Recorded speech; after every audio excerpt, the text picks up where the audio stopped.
Well, still so many questions, obviously, surrounding what happened before that gun went off. So joining us now to take a deeper dive into Baldwin's interview with Chris Cuomo and what potential legal troubles he may face.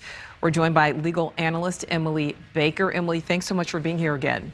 Thanks so much, Nichole. Good to see you again.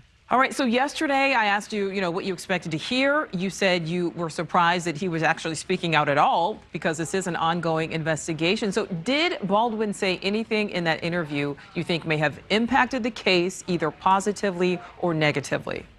What's interesting is that he has a now different description on how he was operating the hammer of the gun. In his previous ABC interview, he's showing his thumb pulling back the hammer and talking about showing it to Helena Hutchins. And is it far enough back now? What about now? What about now? And in this new interview, he's talking about slapping it on the top and fanning it. It's a completely different description of how he was manipulating the gun. And I do think that could create problems for him, at least as it goes to people looking at whether his story is consistent. Okay, so you're saying, Emily, it's a completely different description. Yesterday also asked, if Baldwin could potentially face charges. You said someone could potentially face charges here. Is there any more clarity about who that someone may or may not be after his comments in this new interview? Baldwin definitely seemed to allude to others on set, including A.D. Halls and Hannah Gutierrez-Reed, the armorer.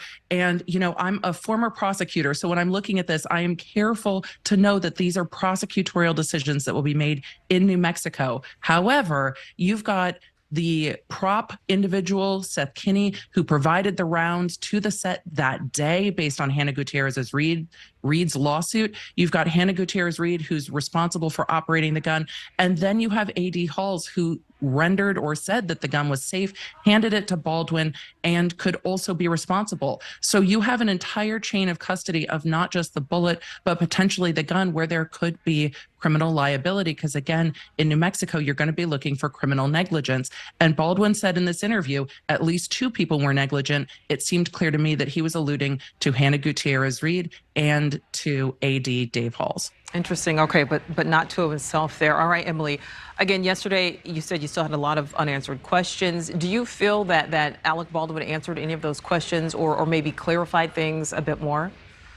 I think what got answered for me that I hadn't heard before is that he is still confident he's not going to be criminally liable or civilly liable. He talked about the fact that there is an indemnity clause in potentially his contract. We've seen that he's already filed to take that to arbitration. He is trying to insinuate again that he is not going to be responsible either civilly or criminally. And I thought that was very interesting in answering Chris Cuomo's question just about whether or not there would be criminal liability. He was very clear that he doesn't think he's civilly liable either.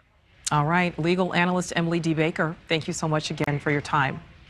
Thank you for watching. Go to newsnationnow.com to find NewsNation on your television provider. And don't forget to click the red subscribe button below to get more of NewsNation's fact-driven, unbiased coverage.